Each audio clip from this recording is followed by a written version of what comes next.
oração encontro calma, na oração encontro paz. Orar a Deus faz bem minha alma, falar com Deus me satisfaz.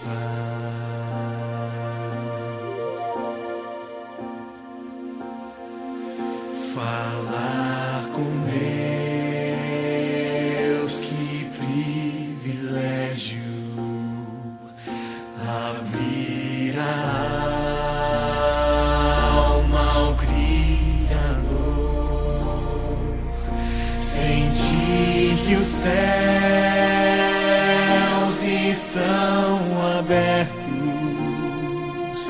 e ouvir a voz do Salvador.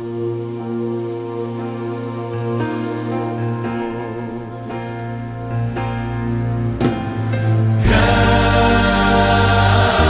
é o nosso Deus e as obras. Olá, minha querida primeira Igreja Batista em Éden, os amados irmãos, e você que está me acompanhando nesse estudo que estamos fazendo no Salmo 23. Eu tenho dito desde o início, eu não sou um psicólogo, então não estou aqui tentando desenvolver a arte da psicologia. Estamos estudando o Salmo numa perspectiva de combate ao estresse.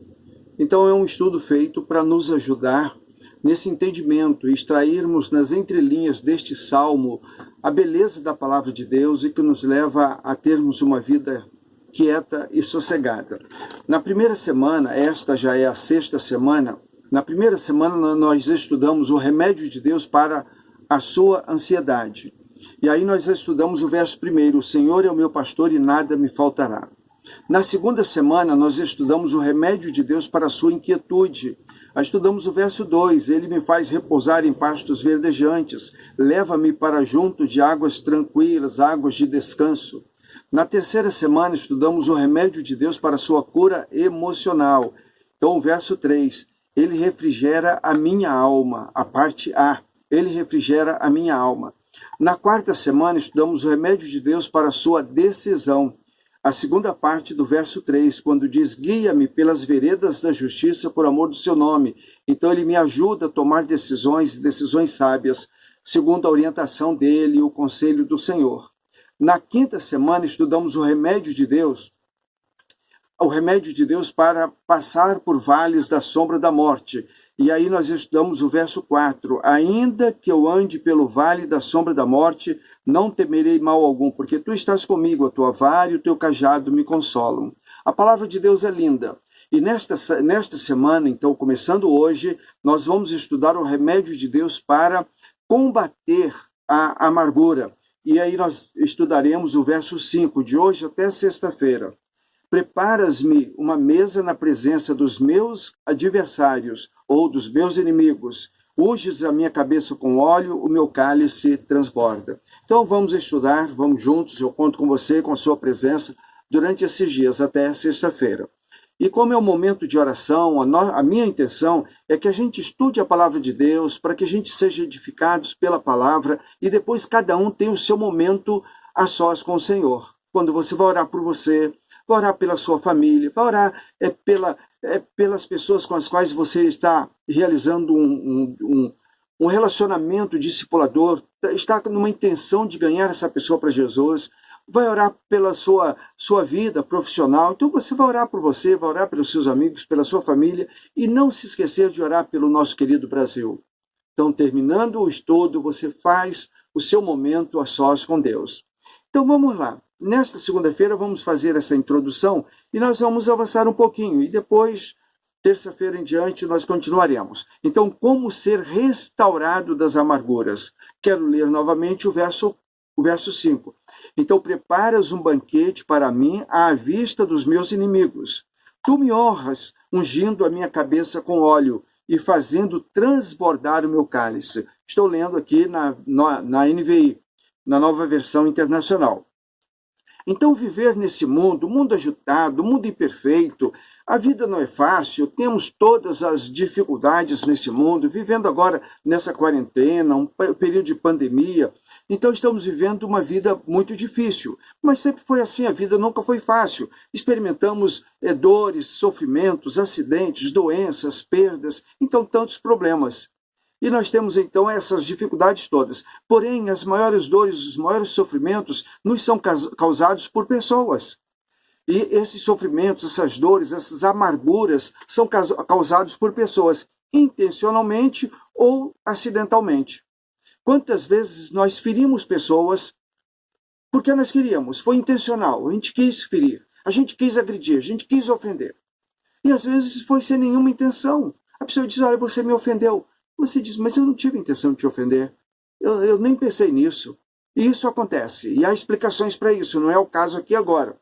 Então, porém, as dores mais profundas são provocadas por pessoas. E a maioria delas por pessoas que nós mais amamos, que nós mais queremos bem. São pessoas que nos ferem e são pessoas que nós ferimos. Nesse relacionamento pessoal, nós encontramos, então, as maiores dificuldades e é a maior fonte de estresse. Há grandes empresas, existem grandes empresas que eles estão contratando seus funcionários não pelos diplomas que eles têm. Claro, eles precisam ter uma habilitação, eles precisam ter uma certificação. Mas não é pela qualificação profissional, mas pela condição de relacionamento. Então as pessoas podem não ser boas naquilo que elas estão se propondo a fazer, mas se elas se relacionam bem, as empresas estão procurando pessoas que saibam se relacionar. E nós precisamos entender isso quando Deus nos fez. Deus nos fez para ter um relacionamento conosco. Ele nos fez para sermos seus filhos e sermos, então, irmãos mais novos do Senhor Jesus, que é o nosso Salvador. Então, termos esse relacionamento, sermos uma família, a família de Deus. Então, o agravante é que a nossa reação diante das pessoas que nos ferem é errada. A gente nunca procura entender o porquê, o que está acontecendo com a pessoa, por que ela agiu daquele jeito, por que ela disse aquilo que disse, por que ela fez, por que ela teve aquela atitude. Nós não procuramos saber. A nossa reação é sempre errada. Nós tomamos reações, nós tomamos decisões erradas contra as pessoas que nos ferem. E do mesmo jeito elas tomam atitudes erradas quando nós as ferimos. Então nós vamos ver 5 coisas que não devemos fazer. Então, o que não devemos fazer com a amargura, quando você está se sentindo amargo, você não está em paz consigo mesmo, falta paz, falta tranquilidade em você. A palavra de Deus diz, aquietai-vos e sabei que eu sou Deus, mas você não está quieto. Então, 5 coisas que nós não devemos fazer. A primeira delas, você não pode ignorar a sua amargura. Você não pode fazer de contas que não está amargo ou amargurado, você não está se sentindo mal, que está faltando paz no seu coração, na sua alma, no seu espírito. Você não pode fazer de conta que isso não existe. Então você não pode negar, você não pode ignorar isso. Então você não pode fazer de contas que não está doendo, que você não está sofrendo, que isso não existe. Isso é coisa da sua cabeça, isso não existe. Você não pode fazer isso. Então você não pode negar descaradamente. Dizer, não estou ressentido, não estou magoado, o que você disse, você não me feriu, o que você fez, você não me machucou por dentro, não está acontecendo nada. Você não pode minimizar, dizer, não foi nada. Você não pode fazer isso. Você tem que ser real, você tem que dizer, olha, eu fui ferido, eu fui magoado, eu me senti muito, eu estou ressentido. Você não pode procrastinar, você não pode adiar a decisão, é como se diz empurrar com a barriga. Você não pode ficar ressentido, magoado, amargurado e dizer depois eu falo, depois eu converso, depois eu resolvo isso. Você não pode fazer isso. Varrer para debaixo do tapete. Ignorar a mágoa nunca produz cura. Então você ignorar, você negar, você empurrar com a barriga, você deixar para depois, para resolver depois, para conversar depois, isso nunca vai resolver, isso nunca vai produzir cura. Alguns dizem, o tempo cura todas as feridas. O tempo cura todas as feridas e o tempo cura também a amargura. A verdade é que o tempo pode aumentar a ferida. O tempo pode fazer você sofrer muito mais e fazer com que essa dor, esse sofrimento, essa amargura seja muito mais difícil de ser curada. O Salmo 39, verso 2 e 3, nos diz o seguinte: enquanto me calei resignado e me contive inutilmente, minha angústia aumentou, meu coração ardia-me no peito, e enquanto eu meditava, o fogo aumentava. O salmista então diz que enquanto ele calou-se, enquanto ele tentou negar a amargura, o fogo ia aumentando dentro dele, e ele ia sofrendo muito mais. Então, enquanto me calei resignado e me contive inutilmente. Quantas vezes a gente quer se tornar uma pessoa resignada e relevar tudo? E o salmista está dizendo: me calei inutilmente, minha angústia aumentou, meu coração ardia no meu peito, e enquanto eu meditava, o fogo aumentava. Então, adiar pode infeccionar o ferimento. Você adiar, você deixar para falar depois, para conversar depois, para resolver depois, isso pode aumentar, pode infeccionar, pode trazer outros sofrimentos e outras enfermidades. E aí os psicólogos podem te orientar muito sobre isso. São as doenças psicossomáticas, doenças às vezes que os médicos não conseguem tratar, porque está na alma. E aí você precisa então de aconselhamento, e a palavra de Deus é muito boa, ela é eficientíssima nisso aí. Em segundo lugar, você não pode fugir da sua amargura. Não tem para onde correr. Você não tem, ela está dentro de você, você não tem como fugir da sua amargura. Davi tentou fugir do seu problema. No capítulo 55, verso 6 do livro dos Salmos, ele diz: quem dera eu tivesse asas como a pomba, voaria até encontrar repouso. Davi diz: olha, eu fugiria, eu voaria. Davi disse em outras partes, em outros lugares, ele tentou fugir, ele tentou se esconder desses seus problemas, dessa sua amargura que estava dominando a sua alma, o seu espírito. Então, há um código de construção que diz que os prédios públicos, eles devem ser sempre construídos de forma que as portas abram para fora. Então a intenção é de que, havendo uma pane, havendo então um problema lá dentro do prédio, as portas elas vão se abrir facilmente para fora e as pessoas saem correndo. Então é preciso botar isso para fora. É preciso dar vazão a essa amargura. Então, quando há pânico, você precisa fazer com que isso saia, extravasar isso. Então, pessoas tentam várias formas de fuga. Só que as várias formas, muitas das vezes, são no álcool, nas drogas, no sexo, em tantos prazeres da vida, mas a verdade é que esses problemas, essas fugas, essas portas pelas quais as pessoas passam, elas não eliminam a amargura. Quando o efeito dessas drogas, o efeito dessas portas pelas quais você tem passado, passa, você percebe que a amargura está maior ainda. Ela está lá, ela não foi embora. Então não adianta você tentar fugir, não adianta você tentar amenizar. Você precisa encarar essa amargura.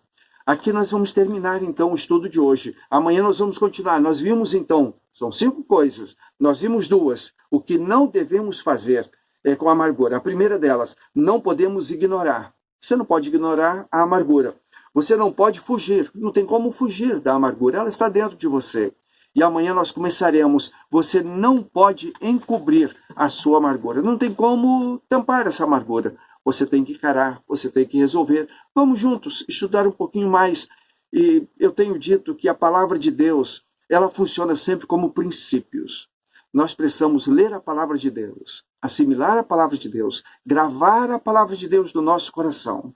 Escondi a tua palavra no meu coração para eu não pecar contra ti. Então, nas horas de amarguras, nas horas de angústias, nas horas de dúvidas, esses versos que você tem decorado, o teu subconsciente vai trazê-los à sua mente e eles serão remédio para você. Eles darão direção para você. Então, vamos fazer do Salmo 23 princípios para a cura da nossa alma. E para que a gente não chegue a um nível estressante de ter que procurar, talvez, socorro através de remédios e através de tratamentos mais dramáticos. Então, que Deus te abençoe, que Deus me abençoe e que nós possamos continuar assimilando a palavra de Deus e nos alegrando na beleza da palavra de Deus. Prepara um banquete para mim, à vista dos meus inimigos. Tu me honras, ungindo a minha cabeça com óleo e fazendo transbordar o meu cálice. Nós vamos ver ainda muita coisa nesse verso até sexta-feira. Que Deus te abençoe, que Deus me abençoe, é a minha oração. Vamos orar. Pai querido, louvado seja o teu nome, por esse privilégio que temos de podermos abrir a tua palavra, podermos estudar a tua palavra. Pai, muito obrigado porque durante todos estes séculos o teu Espírito tem protegido a tua palavra, de forma que ela tem estado nas nossas mãos, nos nossos corações, e nós podemos alimentar a nossa alma com a tua palavra. Eu peço que o Senhor continue nos abençoando e abençoando as pessoas que estão me acompanhando. Pai, o Senhor sabe quem está agora me ouvindo, quem está me acompanhando. Eu peço que o Senhor abençoe esse coração, abençoe essa vida, Pai, e abençoe a sua família, abençoe o seu lar. Guarde essa família, Pai. Supra as necessidades desta família, no nome de Jesus. Amém e amém. Então Deus te abençoe e até amanhã. Vamos continuar o estudo amanhã. Deus te abençoe.